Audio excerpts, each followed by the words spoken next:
नमस्कार, मी मृणाली पिळणकर. तुम्ही पाहत आहात LS मराठी. पाहुयात काही महत्त्वाच्या बातम्यांचा वेगवान आढावा.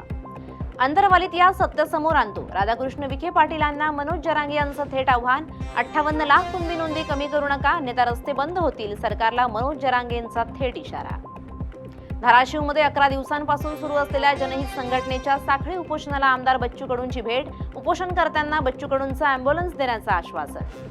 मावळमधील कासारसाई धरणाच्या पाणलोट क्षेत्रात पावसाचा जोर कमी. सांडव्यावरील विसर्ग 1800 क्युसेक वरून कमी करून 750 क्युसेक कमी केला.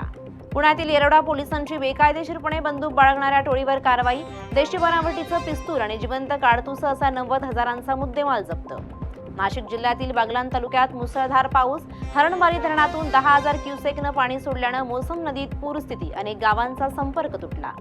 मावळ तालुक्यातील पवना धरण 91% भरलं. पाणलोट क्षेत्रात मुसळधार पाऊस सुरूच. पवना धरणातून नदीपात्रात विसर्ग वाढवला.